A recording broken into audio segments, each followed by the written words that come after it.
Vu qu'avec nos clients, on travaille pour scraper GitHub et trouver les clés d'API qui traînent. Eh bien, en faisant ça, on récupère toutes les clés d'API qui traînent. Donc l'idée, c'était de faire quelque chose de cette information. Concrètement, j'ai trouvé ta carte bleue par terre. J'ai essayé de te rattraper et de te donner un taper sur l'épaule pour te dire j'ai trouvé ta carte bleue avant que quelqu'un de mal intentionné s'en serve. C'est exactement ce système-là. On détecte environ 500 000 clés d'API tous les mois, c'est ça. Donc ça nous fait 6 millions par an. Ça fait que nous, on va prévenir beaucoup de développeurs, donc tous ceux sur lesquels on obtient l'email, pour qui c'est pertinent. Donc ça fait 120 000 personnes par mois. Donc tous les développeurs, on les prévient avec le mail qu'on vient de voir. Et là-dessus, il y en a à peu près 10% ensuite qui vont s'inscrire à GitGuardian et qu'on va trouver un certain nombre de développeurs au fil du temps qui appartiennent à la même entreprise. Et donc ça nous donne des cartouches, ça nous donne des arguments pour dire écoutez, monsieur ingénieur cybersécurité, il y a déjà une dizaine de développeurs qui utilisent GitGuardian à titre personnel dans l'entreprise. Ça pourrait être intéressant qu'on discute de la sécurité de votre code source. On utilise une tactique marketing qui s'appelle du newsjacking, c'est-à-dire qu'une news, une actualité, et on va rebondir dessus, encore une fois en essayant d'apporter de la valeur. Qu'est-ce qu'on fait le jour où il y a l'info qu'une data breach sort ? En cybersécurité, c'est hyper puissant parce qu'en fait, ça fait les gros titres. Je pense que tout le monde a souvenir de grosses fuites de données dans le passé, notamment quand ça impacte les données personnelles des utilisateurs, ça fait toujours les gros titres. Et en fait, ça peut devenir assez viral assez rapidement.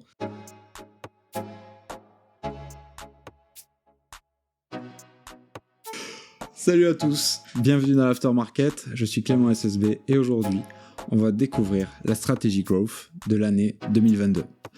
Et oui, pour ça, j'ai Orient Roturier, Head of Growth de GitGuardian qui a gagné l'Awards de la stratégie growth qui a le mieux marché en 2022. Il va nous raconter comment il arrive à générer pour son SaaS, GitGuardian du coup, 12 000 nouveaux inscrits par mois, 10 gros comptes à closer et générer 1 million d'ARR avec une stratégie qui est relativement automatisée. Moi, j'ai hâte de découvrir vraiment comment est-ce qu'il a fait ça, les rouages, et on va aussi parler de newsjacking, comment est-ce qu'il arrive à se positionner et à faire des backlinks sur des dernières actualités dans son domaine. Avant de commencer, 2 choses à préciser. Vous avez dans le premier lien de la description le résumé, la page de l'épisode. Là-dedans, vous avez tous les liens, tous les outils, toutes les ressources qu'on va mentionner. La deuxième chose, c'est un grand merci à notre partenaire, c'est Factory 5.42, et c'est chez eux que nous tournons ce talk show, ou plutôt, en ce moment, c'est grâce à eux. Voilà, c'est parti, on commence Orient, je t'accueille et je suis super content. Je propose de chiner. Salut Clément, merci beaucoup de m'accueillir. Avec plaisir. Est-ce que tu peux te présenter un petit peu, outre le Head of Growth et le gagnant du Growth Awards de l'année ? Ce qu'il y a derrière, écoutez, avec plaisir. Donc, moi je m'appelle Orient, à la base, je suis arrivé dans le Growth comme beaucoup de personnes, j'ai l'impression, par des chemins divers et variés. Moi, pour ma part, je suis ingénieur de formation. J'ai commencé ma carrière, il y a quelques années maintenant, dans un cabinet de conseil. En arrivant en tant qu'ingénieur data en fait, où j'ai travaillé à la fois sur le côté software, donc vraiment le développement sur ces sujets data, mais assez rapidement je suis parti, donc à l'époque c'était une petite start-up, j'étais le deuxième employé, assez rapidement j'ai choisi de partir côté la partie conseil de la structure, où on a accompagné des clients parmi les plus gros comptes français, en fait à la fois sur leur pipeline de données, la partie data, d'où je viens, mais également sur activer ces données pour la performance média. Donc c'est ça qui m'a fait mettre un pied pour la première fois dans le marketing, en fait, tout simplement. Ok. Et puis, suite à ça, comme beaucoup de monde, j'ai quitté cette boîte-là pendant le Covid, et je suis arrivé donc, chez GitGuardian en deuxième marketeur, où donc, j'ai pu travailler sur les différentes tactiques avec le reste de l'équipe dont on va parler ce soir. Et vous êtes combien maintenant chez GitGuardian ? GitGuardian, je suis arrivé quand on était une vingtaine, en début de ce qu'on appelle la série A, donc la première grande levée de fonds. Et puis aujourd'hui, on est entre 80 et 90, ça bouge pas mal, on recrute encore pas mal. On est en cours de notre série B. Ok, si jamais, GitGuardian. tout à fait, il y a pas mal de postes ouverts. Bon, c'est génial. On a discuté, tu as exposé une stratégie super intéressante lors d'un événement du coup qui s'appelait le Growth Awards, du coup, qui était organisé par Jérémy Goyot et Spag. Et donc là, tu as présenté une stratégie, donc la stratégie de Guide Guardian qui était que tu avais appelé du bon samaritain, et donc qui consistait finalement à amener de la valeur à ton audience, enfin plutôt à lui éviter de gros problèmes, avec de l'outreach finalement, de l'outreach utile, et ça générait des retours très intéressants. Ouais. Ouais, effectivement, je vais peut-être commencer par introduire ce que fait Guide Guardian, parce que c'est assez technique, on est vraiment dans une boîte de dev pour le coup. C'est ça.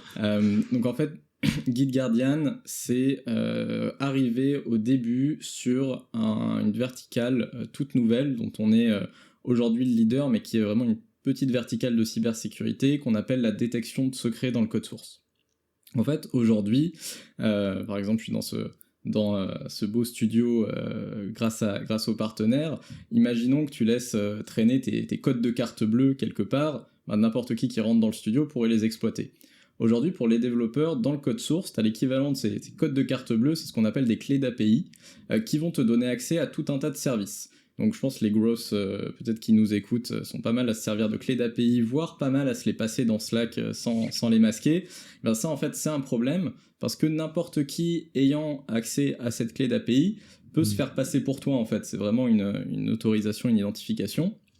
Et donc typiquement, un cas un peu marrant qui existait à l'époque quand Guide Guardian s'est lancé, c'était d'aller chercher des clés d'API sur GitHub public et d'aller miner des cryptos avec, ce qui pouvait poser des problèmes à des développeurs derrière qui se retrouvaient avec des grosses dettes de cloud computing AWS. Oui. Et donc ça, voilà, c'est un exemple parmi d'autres, mais aujourd'hui il y a de plus en plus de fuites de données qui sont liées à ces problématiques-là. Et donc le cœur de métier de Guide Guardian reste hyper pertinent aujourd'hui pour sécuriser les clés d'API des développeurs grâce à de la détection de secrets dans le code source. Et également, il y a toute une partie derrière plus technique qui est sur comment tu vas remédier ces incidents de détection de secrets. Donc ça fait qu'on vend concrètement chez Guardian à des ingénieurs cybersécurité, donc pour bien préciser ce qu'on appelle notre persona cible. C'est en général des équipes qui commencent à apparaître dans des entreprises à partir de 100 développeurs. Ça, c'est pour positionner Guide Guardian, on est vraiment sur de l'enterprise en fait. On va vraiment, notre produit va avoir plus de valeur, plus il y a de secrets qui sont détectés, et en fait le nombre de secrets détectés, c'est une erreur que commet un développeur, et donc c'est de plus en plus fréquent, plus il y a de développeurs dans l'entreprise. Donc c'est pour ça qu'aujourd'hui, Guide Guardian vend je crois que c'est à peu près 60% de nos clients qui sont aux États-Unis, dans des grandes entreprises, mais on commence à avoir une belle percée en France grâce à certaines scale-up tech qui sont conscientes de ces enjeux. Par exemple, en référence publique, on travaille avec Payfit pour les grosses qui connaissent en France, mais également d'autres grands noms des télécoms, par exemple, qui nous font confiance pour aider à automatiser la détection de secrets et donc concrètement mettre une barrière contre les hackers à ce niveau-là. Ok, bon là on a le contexte, du coup on sait à qui tu vends, donc les responsables cybersécurité, les ingénieurs cybersécurité. Ok, est-ce que tu peux maintenant nous expliquer le principe, comment est-ce que tu as réussi à les toucher, eux et leurs équipes? Alors, déjà, la stratégie qu'on a pitchée au Growth Awards, pour la recontextualiser, en fait, aujourd'hui, c'est une petite partie de notre business, en fait. À la base, c'est vraiment pas né comme étant la stratégie game changer, et aujourd'hui, ça représente à peu près que 10% de notre business, donc ça n'a pas forcément vocation à l'être. C'est vraiment né, et c'est pour ça qu'on l'appelle la stratégie du bon samaritain, d'une volonté de se dire que vu qu'avec nos clients, on travaille pour scraper GitHub, récupérer des informations de GitHub et trouver les clés d'API qui traînent. Eh bien, en faisant ça, on récupère toutes les clés d'API qui traînent, et il y en a un certain nombre qui n'appartiennent pas à nos clients, mais qui appartiennent à des développeurs, voire même des grosses qui ont un compte GitHub, ça arrive. Et donc l'idée, c'était de faire quelque chose de cette information. Concrètement, j'ai trouvé ta carte bleue par terre, j'ai essayé de te rattraper, de te donner un tapé sur l'épaule pour te dire que j'ai trouvé ta carte bleue avant que quelqu'un de mal intentionné s'en serve. C'est exactement ce système-là. Donc en fait, en récupérant la donnée de GitHub, l'équipe Guide Guardian a construit tout un système pour pouvoir prévenir les développeurs Donc là, je parle vraiment des développeurs individuels qui vont faire ce genre d'erreur. Ok, d'accord. Est-ce que tu peux nous expliquer justement, bon, vous scrapez vous scrapez GitHub parce que c'est votre cœur de business, c'est ça ? C'est ça. Donc là, on va peut-être pas rentrer dans ce détail-là parce que c'est très spécifique et chacun trouvera une façon de l'adapter à son domaine, pas forcément sur GitHub. Mais par contre, je suis assez curieux de savoir comment est-ce que justement tu vas arriver à choper l'email des personnes dont tu as détecté une clé en clair. Effectivement, il y a un certain nombre d'éléments qui, comme tu le dis, sont des contextes liés à notre industrie. Après, pour reprendre des concepts marketing plus génériques, ça, c'est ce qu'on fait, c'est ce qu'on peut appeler de l'open source intelligence. Concrètement, c'est de la donnée publique que tu vas réexploiter à d'autres fins. À peu près tous les grosses de France exploitent de la donnée publique sur un site qui s'appelle LinkedIn pour s'en servir pour de la outreach, par exemple. Voilà. Donc nous, on fait pareil, mais sur une autre forme de réseau social. C'est un réseau social pour développeurs qui s'appelle GitHub. Et donc, voilà, pour recontextualiser et donner peut-être un peu des idées de systèmes qui peuvent être similaires. Et donc, ce système de core alerting, effectivement, la première étape qui a été super bien faite par nos équipes ingénierie pour développer un de nos produits phares, qui est la surveillance de GitHub public, c'était de récupérer ces données. Donc en fait, GitHub, c'est un peu comme une grande blockchain, hein. C'est basé sur un protocole qui s'appelle le protocole Git. Donc l'idée, c'est que tu vas ajouter des éléments ou enlever des éléments à un grand document texte qui est ton code source. Donc c'est un peu comme si tu avais des milliers de développeurs qui travaillaient sur un gros document Word. Git, c'est ce qui permet d'orchestrer ça, en fait. Et donc, sur ce document, nous, on va récupérer l'ensemble de ces changements. Ça fait des choses assez marrantes. Par exemple, encore aujourd'hui, vous pouvez aller dans la barre de recherche de GitHub et taper Removed Credentials, ce qui veut dire enlever les mots de passe, parce qu'en fait, ça, c'est des développeurs qui ont mis les mots de passe en dur dans leur code, qui ont fait une mise à jour de leur code en disant « je les enlève », sauf que le problème, c'est que vu que tu vois les différences, tu peux retourner à la version d'avant et voir tous les mots de passe qui souvent sont encore valides dans le code source. Donc voilà un peu sur comment ça s'est construit, cette initiative-là, côté ingénierie, bien avant mon arrivée.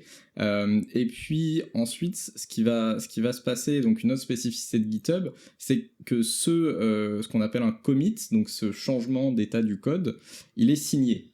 Et en fait, il est signé avec l'email grâce auquel tu t'es inscrit à GitHub, qui souvent était d'ailleurs pour la plupart des devs, on voit que c'est souvent des mails étudiants ou des Gmail, beaucoup d'emails personnels qui font ça, mais qui sont des emails personnels publics, dans le sens où ils sont sur GitHub public, en fait, donc n'importe qui peut se connecter à GitHub et récupérer cette information. Nous, la différence, c'est qu'on l'a stocké quelque part, que grâce à cette information, on peut utiliser l'email pour autre chose. Et donc nous, en l'occurrence, et je trouve un peu la beauté de ce système, c'est qu'on l'envoie vers un compte Mailgun qui nous coûte 80 € par an. Donc c'est une stratégie qui coûte pas très cher en coût d'outils. Le stockage est un peu plus cher sur les données. Et c'est vraiment une stratégie, en fait, vu dans tous les cas, le coût du stockage, fallait le payer pour nos clients. Donc 80 € pour courir après les gens avec leur portefeuille, c'est pas très cher payé et ça a donné quelques bons résultats. Ok, ouais, Mailgun que je connais pas, mais tu vas nous en parler. Comment est-ce que, par contre, vous avez pris, parce que tu m'as dit, ça c'est des mails étudiants, bon, tu sais pas exactement qui c'est, ou plutôt, il n'y a pas forcément de boîte dedans. Donc comment est-ce que tu vas prendre ces mails-là et te dire, ok, lui, c'est un lead qui potentiellement va être qualifié pour notre activité, ou alors est-ce que c'est un compte actif ou pas ? Alors, la beauté de cette logique, c'est que, et pendant très longtemps, et ça existait avant mon arrivée, tout ça, c'était d'envoyer l'email sans se soucier de ce qui se passe après. C'est-à-dire, on a trouvé cette erreur, on est sympa, on te prévient, après t'en fais ce que tu veux. D'ailleurs, encore aujourd'hui, pour ces raisons, on décorrèle vraiment cette initiative du revenu, dans le sens où le but premier, c'est vraiment de prévenir les développeurs. Et d'ailleurs, tu vois, je parle souvent à des personnes qui font de la haute bande, une optimisation archi classique, c'est d'envoyer plusieurs emails. Sur cette initiative, pas du tout. Nous, on t'envoie un email dans les 5 minutes après avoir détecté la clé d'API. Si tu l'as pris en compte, tant mieux. Si tu l'as pas pris en compte, nous, tu vois, on n'a rien à y gagner quasiment. C'est le développeur a l'information, ensuite il en fait ce que tu veux, il choisit s'il va résoudre son problème et récupérer son portefeuille ou pas. Donc sur l'approche, j'insiste vraiment sur le fait que ça venait d'une volonté simplement d'aider les développeurs, d'où la stratégie Bon Samaritain. Ouais, c'est ça. D'ailleurs, on le voit à l'email. D'ailleurs, on va y venir à l'email. Enfin, il y a un objet qui est quand même assez pushy. Enfin, il est pas pushy, mais il va t'alerter parce qu'il y a le nom de ton projet et le type de clé d'API, c'est ça ? C'est ça, donc l'idée, une fois qu'on avait prévenu, c'était de rendre le mail le plus utile possible et accessoirement de surveiller la métrique derrière qui était le nombre de sign-up et le taux de sign-up qu'on obtenait. D'abord, un premier sujet, c'est que la cybersécurité, ça peut vite être très spammy. Tu peux avoir des gens qui, je pense à peu près tous les propriétaires de sites web se sont déjà fait contacter par des bounty hunters qui vont te demander des bitcoins parce qu'ils ont trouvé soi-disant une faille sur ton site. C'est un domaine qui est assez susceptible à l'outreach un peu spammy. Donc nous, ce qu'on a commencé par faire pour être le moins spammy possible, c'était donner du contexte. Donc ça, c'est grâce à l'objet. Et concrètement, imaginons, donc t'es un développeur, t'es en train de travailler sur une API, on va dire, t'es en train d'intégrer, d'aller appeler des serveurs chez Google Cloud Platform, par exemple. Okay. Donc tu fais ça, tu pousses ton code, tu vas te servir un verre d'eau, tu reviens, t'as un mail de GitGuardian qui te dit « Clé d'API Google détectée dans GitHub public ». Voilà, forcément, tu te rends compte que t'as peut-être fait une connerie. Ta clé d'API est accessible publiquement par n'importe qui. La preuve, il y a un service qui s'occupe de surveiller GitHub et de prévenir les gens qui te dit on l'a trouvé. Et donc ça, c'est ça qui nous permet d'avoir déjà une première métrique, taux d'ouverture de l'email, et d'établir aussi un peu la confiance parce que c'est une vraie donnée. Le mec normalement sait qu'il était en train de bosser sur une clé d'API Google. Et donc ça, c'est tout de suite assez impactant. Ok. Et sur l'email, Arthur, si tu peux nous mettre l'email. Ouais, il y a quasiment pas de branding en fait. Il y a juste une phrase qui explique ce que vous faites avec un lien vers le site, pas plus. C'est ça. Exactement. Là-dessus, encore une fois, on voulait pas que ce soit une initiative commerciale. On voulait que ce soit le plus neutre possible. On ajoute quand même un petit encart d'explication en tout petit en bas de l'email de c'est quoi ce service avec un lien vers notre FAQ pour que les gens puissent vérifier que on est une start-up, on est financé, on a des clients qui sont réputés, voilà, on n'est pas là pour spammer la terre entière. Donc ça, encore une fois, ça permet d'établir la confiance avec les personnes. Le pendant de ça, c'est que parfois les gens pensent qu'on est GitHub, en fait, que c'est un service de GitHub qui les prévient directement.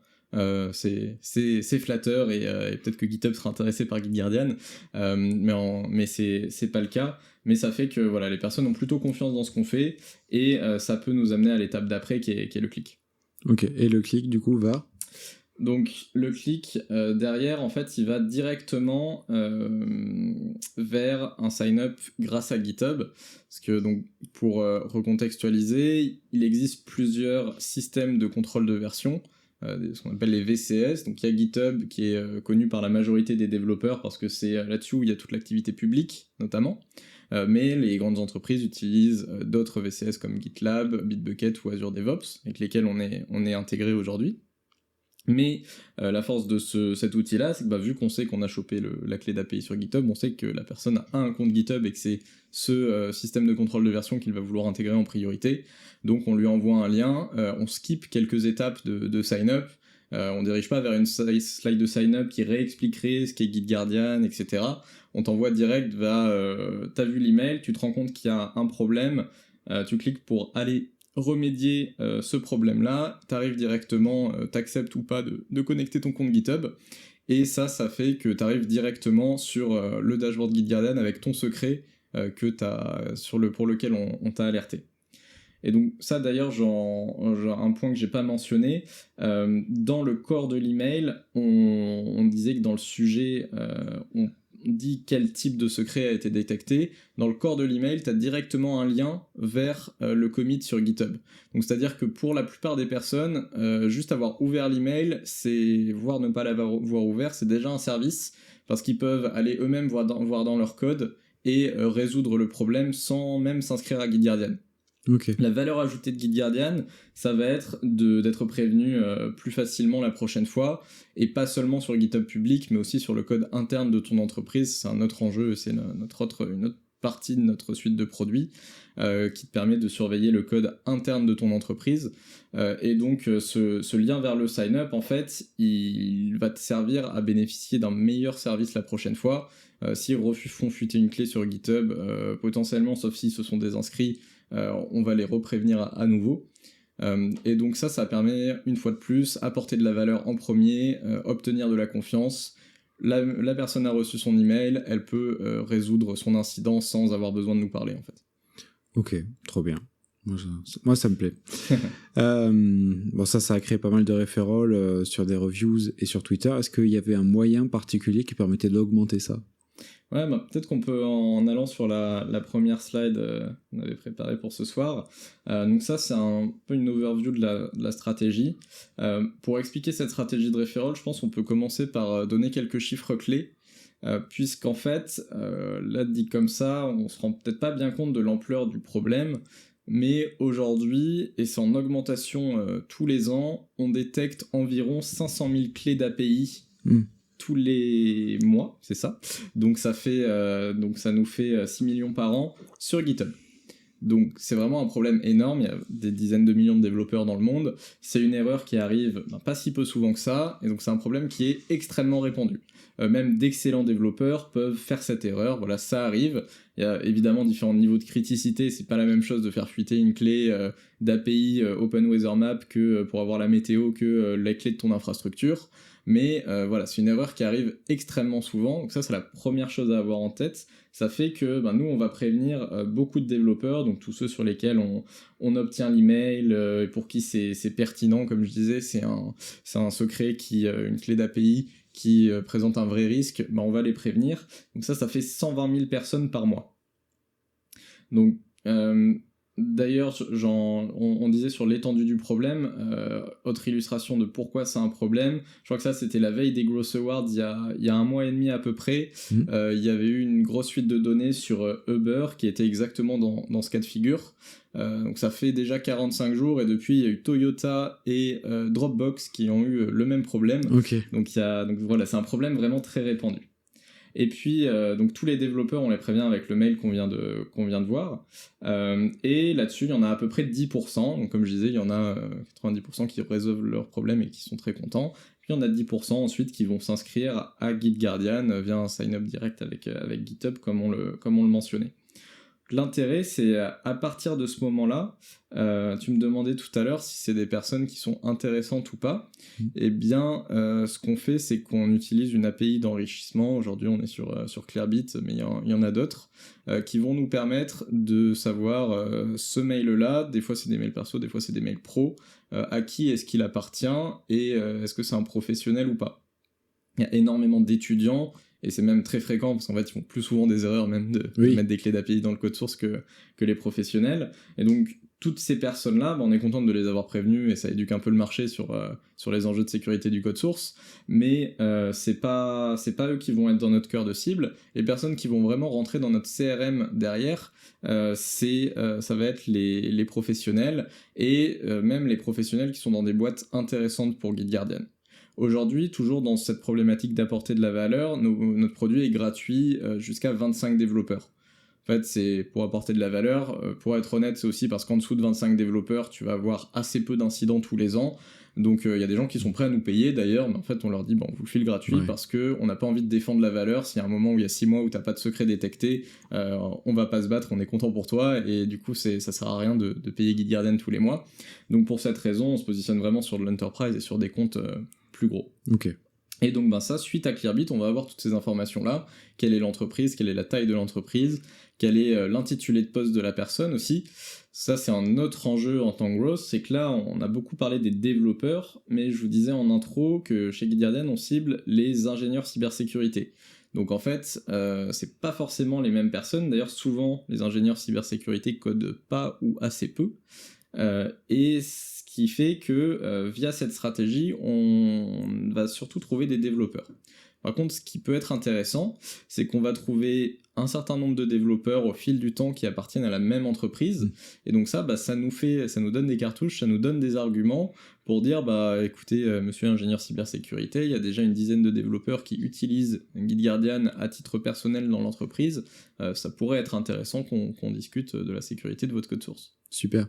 T'arrives à donner les noms de tes utilisateurs pour capter l'attention de l'ingénieur cybersécu ou pas? Sur la outreach, il faut être assez subtil. Oui, parce que c'est une cible compliquée. On a une stratégie très inbound chez GitGuardian dans 90% des temps, pour 90% du temps. Donc ça, en fait, c'est plutôt des munitions qui vont être utilisées dans le premier call de sales après que quelqu'un ait donné envie de nous rencontrer.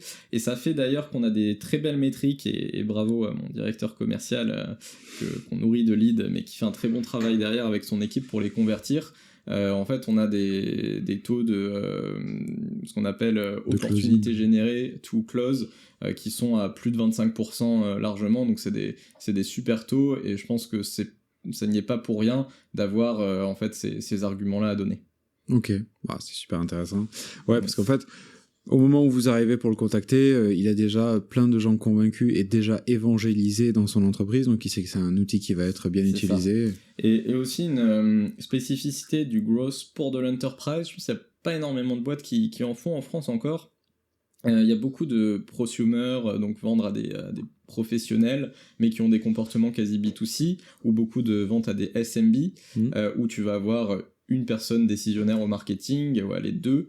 La différence dans l'enterprise, c'est qu'on va pas cibler une personne, on va vraiment cibler un cercle d'achat. Dans le cercle d'achat, tu peux avoir des dizaines de personnes. Nous, on va parler à toute l'équipe cybersécurité. T'as ce qu'on appelle les blue teams, plutôt dans la défense, les red teams, plutôt dans l'attaque. Donc on va potentiellement parler à tous ces gens-là. On va parler à des personnes aux achats, on va parler à des personnes dans l'ingénierie qui vont être couvertes par la solution GitGuardian, donc ça les intéresse aussi de savoir comment ça fonctionne. On va vraiment parler à énormément de monde, et du coup c'est un moyen de couvrir ce cercle d'achat que de parler aux développeurs. Ok, d'accord. Tu disais que c'était pas vraiment que vous étiez très inbound, et que c'était pas vraiment la stratégie qui rapportait le plus de business chez GitGuardian. C'est quoi le canal qui rapporte le plus? Alors, donc, du coup, là-dessus, je peux faire un petit peu d'historique depuis les 2 ans que je suis chez GitGuardian. Au début, comme beaucoup de startups, une fois que tu as ton product market fit, tu vas trouver un canal qui fonctionne très bien. Donc, le canal d'acquisition, c'était plutôt Google Ads sur vraiment de la très forte intention. C'était des gens qui tapaient littéralement « je veux détecter des secrets dans le code source ». Là, on était une des seules solutions à le faire, donc évident, on fait de l'Ads, et ça nous a généré des demandes pour voir le produit et avoir des démos. Ça, c'était le premier canal. Et puis, donc, quand je suis arrivé, l'objectif, c'était de l'optimiser. J'ai fait beaucoup de Google Ads avant, donc l'idée, c'était d'avoir le compte le plus efficient possible. Et puis, petit à petit, lancer l'ensemble des autres canaux publicitaires auxquels on peut penser. Donc, LinkedIn Ads, par exemple, qu'Anthony, dans l'équipe sur lequel il prend le lead aujourd'hui, et toute l'équipe contribue aussi derrière, et ça fait que aujourd'hui l'idée c'est de diminuer un peu la dépendance à Google Ads, que Google va vite prendre beaucoup d'argent aux startups, et de le distribuer sur tous les autres canaux qu'on a testés et qui fonctionnent. Et donc pour te donner le mix marketing aujourd'hui, c'est à peu près un quart Google, un quart LinkedIn et autres réseaux sociaux, on va dire. Et surtout beaucoup d'événements, en fait, dans l'équipe et qui est géré par Oscar. Parce que les événements dans la cybersécurité, c'est juste énorme. Tu as des événements comme Black Hat et RSA aux États-Unis qui brassent vraiment beaucoup de monde et aussi beaucoup d'argent. Et en fait, c'est une industrie où c'est essentiel de rencontrer les gens. C'est aussi une industrie qui peut être un peu old school par moment, la cybersécurité. Donc oui, il y a des salons avec des stands de bière pour les vieux monsieur en costume de la cybersécurité. Ça arrive. Mais c'est une partie qui est vraiment hyper puissante pour la génération de leads. Ouais. Et donc ça occupe aussi un bon quart de notre budget. Et puis un quart restant sur différentes opérations, notamment du sponsorship, donc de la newsletter payante, des podcasts de cybersécurité, toutes ces choses-là. Oui, c'est super intéressant les salons. Moi j'ai envie de faire... je trouve que c'est une thématique dont on parle pas beaucoup, mais alors que c'est des gros budgets investis, et puis derrière on cherche un ROI quand même qui soit le plus haut possible. On met son stand et puis on attend. Alors que j'ai l'impression qu'il y a des gens qui savent très bien faire ça. Et Exactement, nous c'est pour ça qu'on a recruté Oscar dans l'équipe, donc c'est un rôle qui s'appelle Field Marketing Manager chez nous. ouais. Donc tu as plusieurs responsabilités, et en fait c'est un poste qui est hyper large, parce que tu vas à la fois potentiellement localiser ton marketing. Chez nous c'est pas encore le cas, on fait le même marketing en anglais pour tout le monde, mais tu pourrais te dire que tu vas potentiellement avoir un marché qui est différent en France ou en Europe, et donc ajuster tes arguments de vente et ton marketing à partir de cette information, plus le localiser dans la langue potentiellement du pays. Et l'autre responsabilité, c'est, comme tu disais, tirer le plus parti possible des events. Qu'en fait, tu as un certain nombre de tâches que tu peux faire avant, pendant et après l'événement, type pré-booker des cafés à tes sales avec des gens, faire de l'outreach LinkedIn en avance de phase pour dire hey, toi aussi tu seras au salon, on discute, machin. Pendant l'événement, prendre les photos, pourquoi pas faire de la pub, venez nous voir au stand B12, etc. Ouais. Et ensuite, après l'événement, tu as quand même des grosses databases des personnes qui ont participé à gérer, certaines qui nous ont rencontrés, certaines d'autres. Donc là, il y a un peu de marketing ops, les opérations à faire suite à ça, pour charger les bonnes bases au bon endroit, envoyer les bons emails de follow-up aux personnes, certains automatisés pour les gens avec lesquels il y a moins eu de contact, certains manuels par les sales quand c'est des leads un peu plus chauds. Donc il y a vraiment énormément de travail autour des événements, et on a bon espoir là par rapport à l'année dernière où on a géré ça entre growth, d'obtenir beaucoup plus pour un budget en légère augmentation seulement l'année prochaine grâce à l'ensemble de ces tactiques. Ok, c'était quoi votre stratégie pré-salon entre growth l'année dernière ?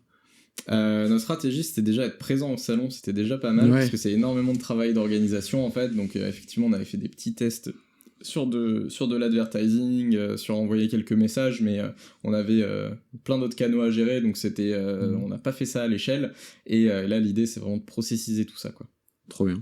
Écoute, si Oscar a envie de venir sur l'aftermarket, moi j'ai vraiment envie de faire un épisode sur les salons. Écoute, pourquoi pas. Trop bien. Je transmettrai, et ouais, du coup tu me parlais tout à l'heure sur la partie referral, pour finir la boucle, de referral sur Twitter, peut-être sur la slide. Parce que donc là on a parlé un peu de la partie business, on va trouver des clients, et l'autre intérêt de cette stratégie c'est déjà surtout je pense que c'est vrai dans à peu près tous les marchés, avoir des chiffres et avoir de la donnée, ça plaît beaucoup, et là il se trouve qu'on a la même donnée que GitHub en fait sur le public, et donc ça nous permet plusieurs choses cette stratégie. Utiliser cette donnée, donc là c'est le bas de la slide, pour compiler un rapport annuel qu'on appelle le State of Secret Sprawl, qui est un rapport sur l'état des secrets dans le code source, concrètement, qu'on sort donc, tous les ans en début d'année, et qui gagne pas mal de viralité, qui se fait partager sur ce qu'on appelle le dark social, les channels Slack ou Discord entre ingénieurs cybersécurité, et donc ça gagne vraiment pas mal de traction. Et puis l'autre chose, tu parlais de Twitter, mais il y a aussi les reviews. En fait, le fait qu'on ait rendu service à autant de développeurs, ça fait qu'on a déjà un NPS dément, parce que c'est presque un problème. D'ailleurs, on note l'alerte du bon samaritain, parce que les gens sont super contents de ça. Là, on est en train de distinguer pour avoir le NPS des vrais clients qui n'utilisent pas du tout les mêmes features que les gens qui sont juste contents d'avoir été prévenus. Le Net Promoter Score, donc le taux pour lequel vous seriez prêt à recommander le produit à quelqu'un d'autre. Exactement, c'est ça. Donc là on est en train de le distinguer pour avoir une meilleure visibilité sur la satisfaction de nos clients, parce que sinon on aurait vraiment un NPS exceptionnel. Et puis l'autre chose c'est que les gens se montrent reconnaissants sur Twitter, en fait, tout simplement en ayant mis un call to action quelque part dans le produit. Si t'es content, parle-en, les gens vont faire un tweet et dire que GitGuardian leur a bien sauvé la mise. Donc ça fait toujours plaisir, et ça crée ce qu'on appelle de la social proof. Donc en fait on a une page sur notre site avec tout l'amour que Twitter nous a donné, qui permet de montrer que GitGuardian est utilisé par des gens, par des professionnels, et que c'est une solution qui est appréciée. Ouais. Vous le mettez sur les pages où il y a de la satisfaction, c'est-à-dire où vous venez de résoudre le problème, c'est ça ? Alors, nous, c'est plus sur une page à part, dans le sens où, vu qu'on veut vendre à de l'enterprise, on va plutôt mettre l'autre partie de cette boucle bénéfique, c'est les reviews. Donc, en fait, ça permet de générer des revues qui sont un peu plus approfondies qu'un tweet en général. T'as des super services comme PeerSpot, par exemple, qui vont eux-mêmes mener le process de rédaction de la review pour s'assurer que les personnes renseignent vraiment dans le détail le produit, qu'il est bien utilisé et qui détaillent bien leur expérience. Donc nous, on va plutôt mettre ces avis clients-là en avant dans la plupart de nos pages produits.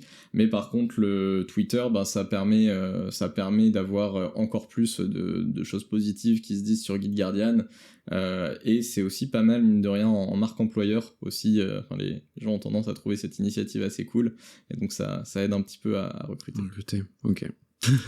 Bon c'est super, c'est très clair. Moi je trouve cette stratégie super cool parce que vous aidez des gens et ça rapporte pas non plus énormément de business, mais ça vous pose dans l'industrie comme vraiment la boîte super cool qui aide les autres. C'est ça. Et qui est crédible. Du coup on sait que ça marche, on sait que c'est utile et c'est déjà utilisé par les développeurs. Exactement. Et d'ailleurs on s'appuie sur 4 ans d'historique GitHub maintenant à peu près, un peu plus, et c'est un peu notre unfair advantage, c'est vraiment notre avantage déloyal par rapport aux autres concurrents d'avoir tout cet historique. S'ils se mettaient à le faire maintenant, ils auraient 4 ans de retard sur nous, et donc ça c'est aussi un élément différenciateur en fait pour nos clients. Ok, totalement, ils pourraient pas vous rattraper. Exactement. Très bien, on va passer au newsjacking. Je te laisse mettre la diapo, Arthur. Et donc, vous générez des opportunités SEO avec donc des choses qui se passent dans des breaches, on appelle ça, dans le monde de la cybersécurité. Là, sur la première slide, on parlait de Uber et qu'entre-temps, il y avait eu Toyota et Dropbox. Il y en avait eu d'autres par le passé. Donc on s'est dit, vu que ça arrive de plus en plus souvent et on croit en notre produit, à sa valeur, et donc dans le fait que ça va être de plus en plus fréquent, ce genre de problème, ça fait qu'on a mis en place avec les équipes marketing et contenu un process pour qu'est-ce qu'on fait le jour où il y a l'info qu'une data breach sort. En cybersécurité, c'est hyper puissant parce qu'en fait, ça fait les gros titres. Je pense que tout le monde a souvenir de grosses fuites de données dans le passé, notamment quand ça impacte les données personnelles des utilisateurs, ça fait toujours les gros titres. Donc on arrive en étant, on l'aura vu sur le début de ce discours, du B2B quand même assez précis, assez niche, on arrive à rentrer dans la sphère publique et B2C sur la cybersécurité grâce à ça. Et donc ça fait que on utilise une tactique marketing qui s'appelle du newsjacking, c'est-à-dire qu'il y a une news, une actualité, et on va rebondir dessus, encore une fois en essayant d'apporter de la valeur. Ok, ça va être quoi le process pour ça ? Donc en fait, il y a, on va dire, l'équivalent de ta dépêche AFP très factuelle qui dit, en fait c'est aussi une obligation légale de la part des entreprises de dire j'ai été affecté par ce qu'on appelle une data breach, une fuite de données. Donc ils sont obligés de dire qu'ils ont été affectés parce que ça peut impacter leurs clients, que ce soit des entreprises ou des individus. Il y a beaucoup de contrats ou de termes d'utilisation et de services qui te demandent en fait de sortir cette information. Donc ça fait qu'on arrive, donc ça fait que ça sort assez souvent. Il y en a un certain nombre, comme je le disais. Et donc à partir du moment où il y a l'information et quand on comprend qu'il y a du code source qui a été rendu public, là on va pouvoir utiliser, et encore une fois un petit peu comme la stratégie du bon samaritain. Ce que j'aime bien là-dedans, c'est que ça implique toutes les équipes de GuideGuardian et un peu tous les corps de métier. Parce que quand l'info va sortir, on va utiliser notre produit, en fait, pour le scanner et trouver quels sont les secrets qui sont à l'intérieur. Ça va nous permettre de faire ce qu'on peut appeler en cybersécurité du forensics analysis. Pour ceux qui aiment les séries policières, voilà, c'est un peu étudier le cadavre, on va dire, et trouver ce qui s'est passé. Et donc ça nous permet, en faisant cette étude, d'avoir beaucoup de valeur ajoutée sur le marché et pour les professionnels qui, il se trouve, sont dans notre cible, parce qu'ils vont pouvoir avoir accès à une étude qui leur explique d'une manière factuellement et techniquement correcte, ce qui n'est pas si simple à faire, ce qui s'est vraiment passé. Donc ça, il y a énormément de trafic et de demandes suite à une breach, parce que certes, tu vas avoir l'article du New York Times, mais ils vont pas forcément avoir le niveau technique que nos ingénieurs ont chez GuideGuardian, et donc on va pouvoir aller beaucoup plus en profondeur. Et ça fait d'ailleurs qu'on arrive à avoir des positions 0 sur Google, on en reparlera sur les impacts, devant des sites comme le New York Times quand il y a une breach qui sort, parce qu'on ajoute vraiment énormément de valeur en précisant ce qui s'est passé. Ok. Donc, vos ingénieurs font une revue technique de ce qui s'est passé. Vous, au Growth, j'imagine que vous le mettez à la sauce SEO. Donc c'est ça, on a une partie du marketing, c'est des rôles super intéressants qui s'appellent les Developer Advocates. Bonjour à Mackenzie, donc c'est un néo-zélandais qui vit aux Pays-Bas, et à Dwayne qui est un Américain. Plus comme ça, on couvre plusieurs fuseaux horaires. Et donc eux, leur boulot, c'est des profils assez techniques, mais qui sont aussi quelque part des entertainers. Donc c'est des profils assez intéressants parce qu'ils sont à la fois très techniques, mais aussi très à l'aise en prise de parole en public. Et donc ils vont prendre cette étude, en faire un article de blog pour expliquer ce qui s'est passé. Et donc c'est à partir de là, donc c'est pour ça que j'insiste vraiment sur le fait que c'est quelque chose qui est fait par toutes les équipes Guardian, parce que nous en fait on n'arrive qu'à la fin, au final, bons inspecteurs des travaux finis, on arrive pour rajouter une petite surcouche de SEO, donc d'optimisation de l'article pour que Google le comprenne mieux et le positionne mieux.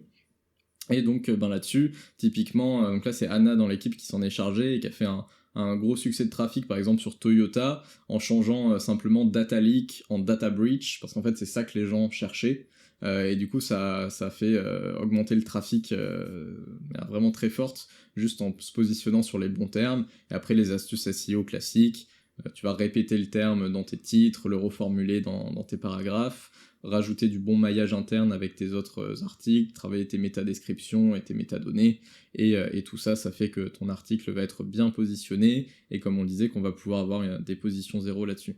Ouais. Et puis en plus, tu arrives sur un keyword qui vient d'avoir du trafic et pas beaucoup de compétition. Exactement, même. Et surtout, disons que la compétition, comme je le disais, t'as la presse mainstream qui va pas rentrer autant dans le détail, et les concurrents n'ont pas forcément ce process en place aujourd'hui, et donc ça fait qu'on arrive à acquérir beaucoup de trafic, déjà d'une part via le SEO, mais il n'y a pas seulement le trafic. D'accord.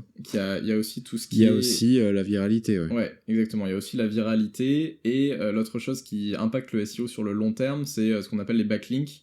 Parce qu'en fait, tous les sites de news se rendent compte qu'on a fait du bon taf, et du coup vont renvoyer vers nous.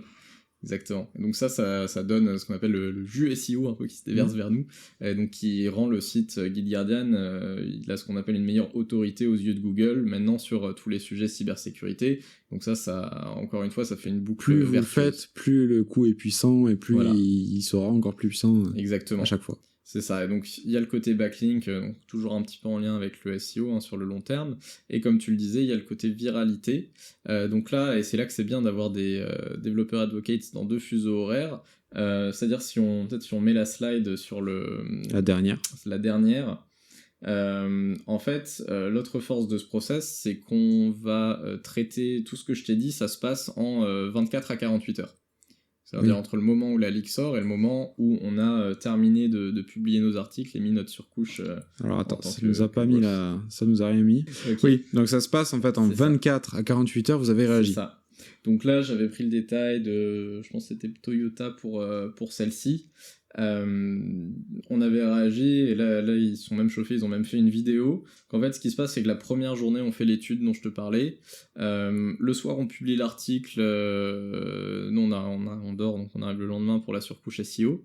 Mais entre-temps, il y a le développeur advocate qui est aux États-Unis, qui lui bosse encore, qui va faire ce qu'on appelle la dissémination de l'article. Donc en fait, il y a beaucoup de discussions sur les forums, donc il va venir en disant il y a cette étude qui va beaucoup plus loin dans ce qui s'est passé exactement, en rajoutant de la valeur pour ses utilisateurs, ces personnes qui discutent de cette news. Et il va également créer des posts, donc par exemple sur Reddit ou sur Hacker News, qui est un forum où ces deux forums, il y a des systèmes de vote, et en fait ça peut devenir assez viral assez rapidement quand la nouvelle décolle, et typiquement sur les data breach ça peut être le cas parce que ça intéresse beaucoup les personnes qui utilisent ces plateformes. Ok. Et un peu de PR, c'est ça? Et pour finir, effectivement, il y a le côté PR. Donc là-dessus, c'est notre CMO qui a encore le PR à sa charge qui s'en occupe. Donc les relations presse. Et donc ça, c'est les relations presse. Donc en fait, ce qui se passe, c'est qu'à partir de l'article, une fois qu'il est sorti, on va extraire les parties les plus pertinentes pour pitcher l'article aux journalistes, en fait. Et donc ça va nous permettre d'être publié derrière dans la presse en soulignant on leur prémâche un peu le travail, en fait, en soulignant les points principaux à connaître.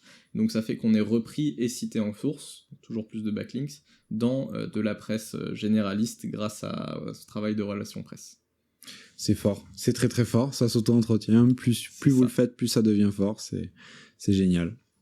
Et voilà, on a commencé à faire ça, on avait eu une data breach tous les 2 mois, et puis là on était bien content d'avoir mis le process en place pour Uber, parce que maintenant on en a eu tous les 15 jours, donc si ça continue... Limite vous êtes content maintenant quand il y en a une. Bah, c'est un peu le paradoxe en cybersécurité. D'un côté, et moi en tout cas je trouve de la valeur au travail, tu vois, travailler dans des choses qui donnent du sens, c'est la cybersécurité, je pense que c'est quand même assez important dans le monde d'aujourd'hui avec les enjeux de guerre qu'on connaît. Mais effectivement, d'un autre côté, comme tu le dis, quand il y a des data breach, ça fait du business et ça a un impact non neutre sur le moyen terme aussi, sur les demandes de démo, parce que ça éduque le marché à ces enjeux, donc il y a des professionnels qui s'y intéressent et qui nous contactent. Donc effectivement, d'un côté, on lutte pour réduire le nombre de breach, parce que c'est ce à quoi sert notre produit, mais d'un autre côté, ça attire effectivement du business. Bon. C'est une opportunité de business, ouais. Malheureusement, mais c'est comme ça. Ok, d'accord.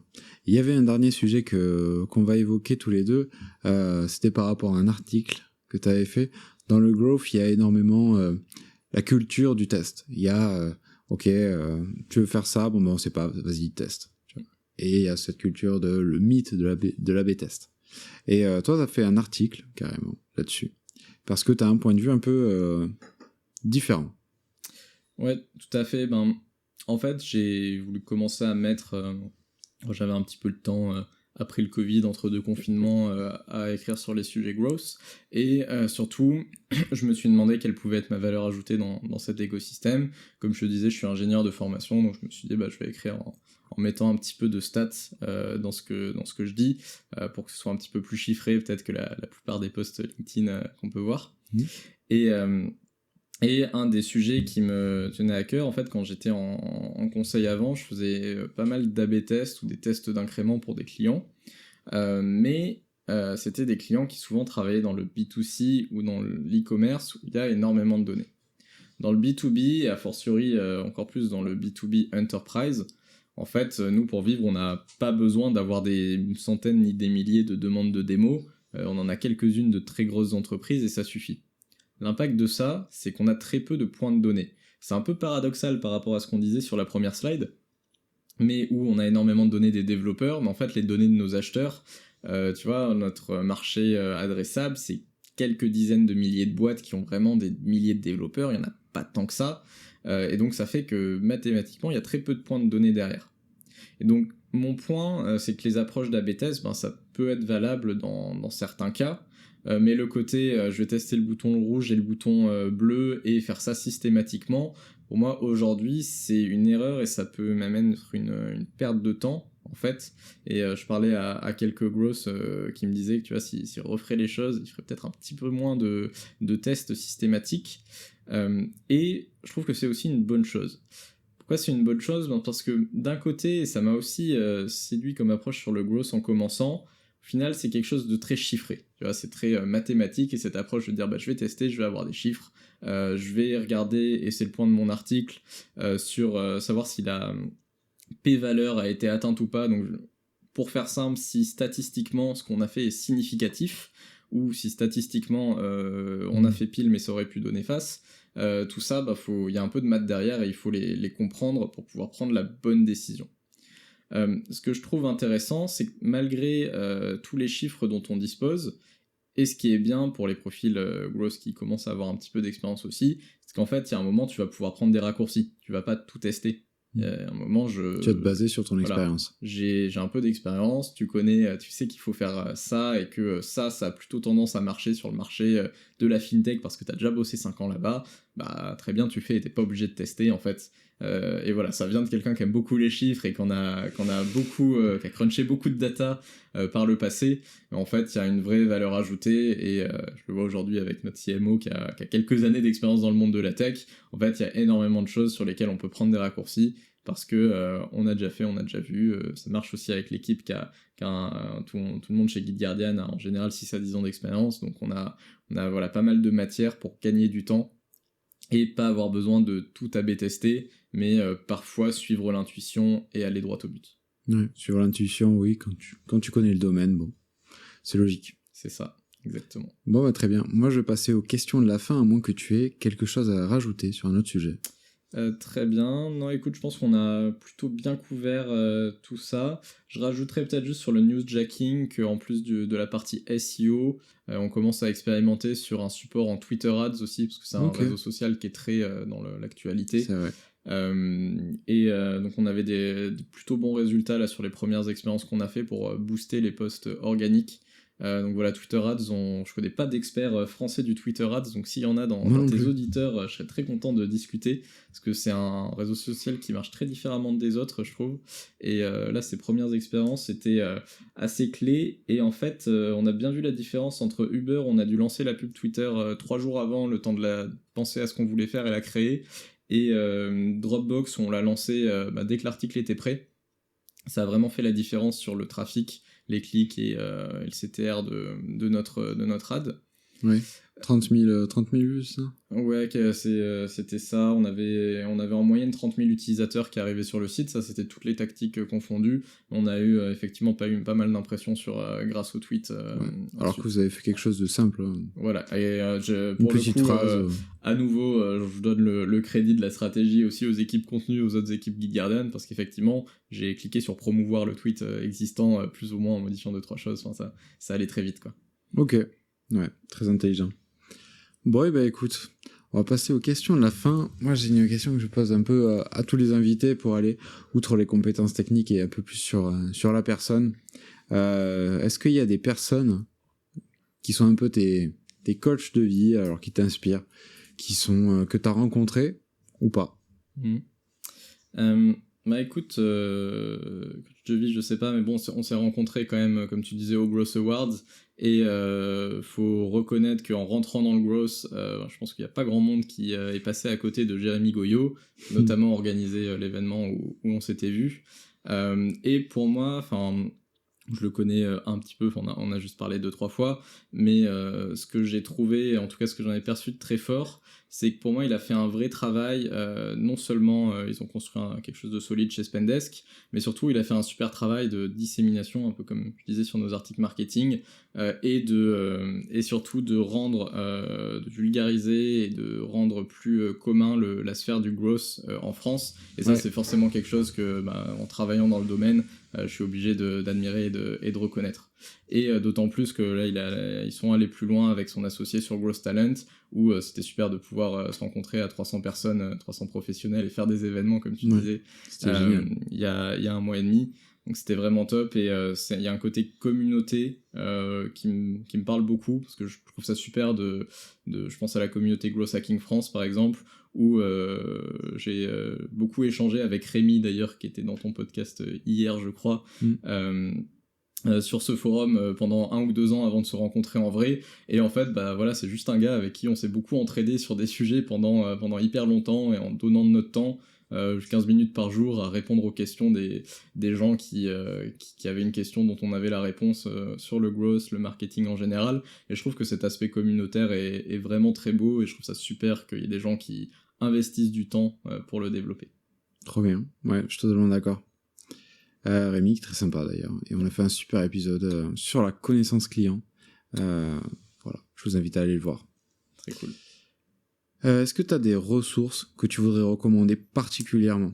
Ouais, alors moi je vais m'a demandé d'être synthétique, mais je vais insister sur quelques-unes que je vois très peu passer dans les recommandations de growth en France. Cool. Notamment parce que c'est pour sortir un peu de ce spectre growth. Je pense que tout le monde connaît les Reforge, Demand Curve, voilà, ça devient de plus en plus connu. Pour moi, pour passer à l'étape d'après, il y a l'excellente newsletter d'Emily Kramer, qui était CMO chez Asana, ça s'appelle Marketing One, MKT1.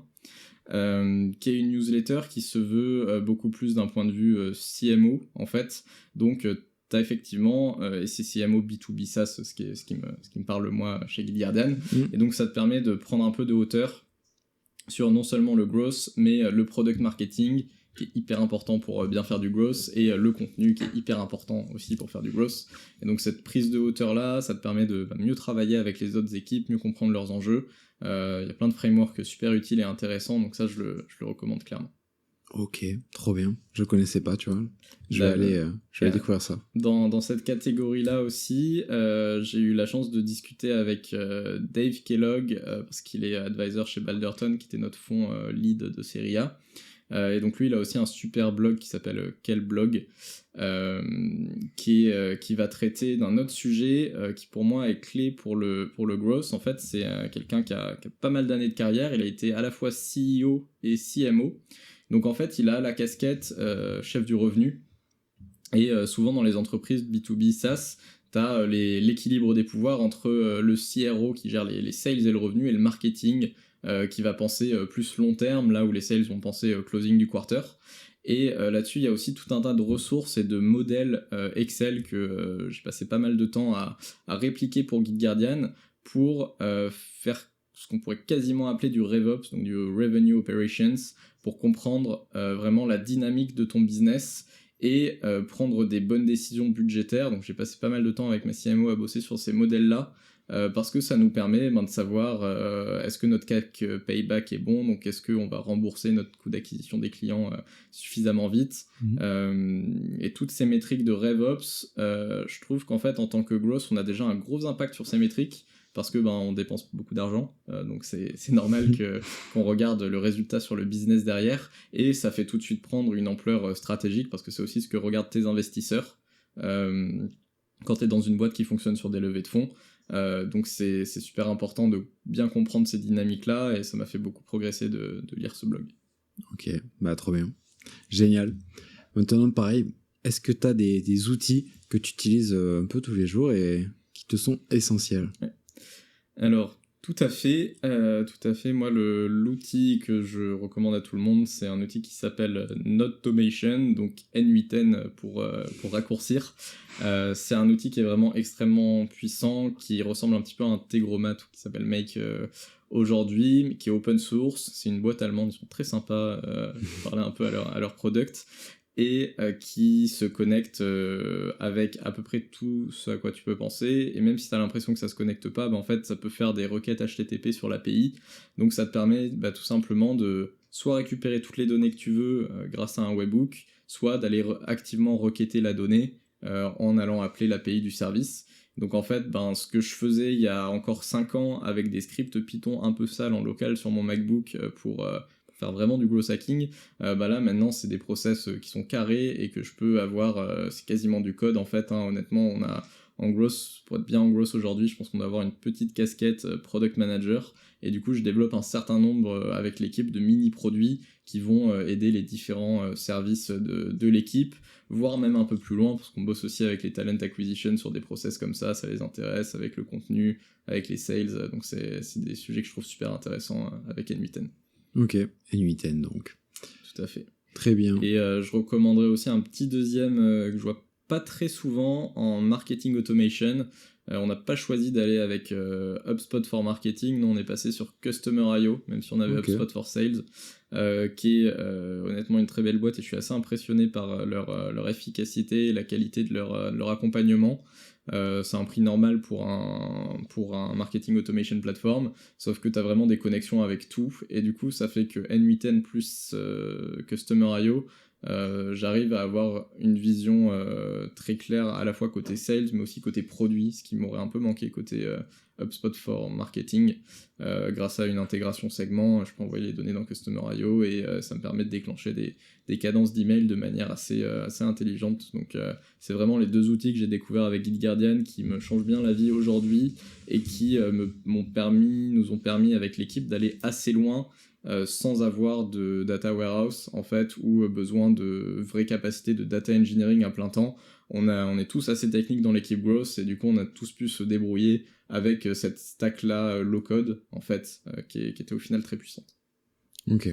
Customer.io, donc ça a l'air super intéressant. Ouais. Pour finir, il y a une question que je pose à tout le monde, du coup, qui passe sur le podcast. Je vais peut-être un peu anticiper. C'est si tu devais inviter une ou plusieurs personnes sur ce podcast, qu'est-ce que ce serait ? Bah écoute, il est un peu loin, mais tu parlais de l'article de blog que j'avais fait. Donc c'est un blog sur lequel je travaille de temps en temps avec Olivier Jasmin. Donc il est de la promo au-dessus de moi à l'école, donc on a quelques souvenirs de soirées ensemble. Et puis là on a repris contact parce qu'en fait il a été embauché par mon client pour quand je bossais en agence avec une boîte qui s'appelle Celency, une marketplace de meubles. De seconde main, et du coup il est devenu mon client, donc on a bossé ensemble un petit moment, et puis maintenant on essaie de se tenir au courant assez régulièrement parce qu'il a un rôle un peu similaire au mien, mais dans une marketplace B2C, et donc même si on a des typologies de business hyper différentes, c'est assez intéressant de discuter et de comparer ce qu'on fait, nos structures d'équipe, les sujets du moment. C'est quelqu'un avec qui j'aime bien discuter, donc je t'invite à faire de même. Eh ben super, génial, Olivier Jasmin donc. Bon écoute Orion, est-ce que tu as un mot de la fin à rajouter ? Eh ben écoute, merci beaucoup de m'avoir invité, déjà Clément. De rien. C'était très sympa, et puis en mot de la fin, peut-être n'hésitez pas à prendre contact avec moi sur LinkedIn, Twitter ou la communauté Growth Hacking France pour ceux qui y sont. C'est toujours un plaisir de discuter des différents business de chacun et de prendre un moment pour échanger, apprendre à se connaître et avoir des nouvelles idées. Voilà, c'est quelque chose, comme je disais, j'aime beaucoup le côté communautaire, donc ce sera avec plaisir. Super, bon, moi je t'invite à chiner pour la fin. Merci beaucoup. Merci à toi. Voilà, c'est tout pour cet épisode avec Orion. J'espère que tu as aimé le regarder autant que moi j'ai aimé passer ce moment. N'oublie pas, il y a tous les liens dans la description, tous les outils, toutes les personnes qu'on a mentionnées.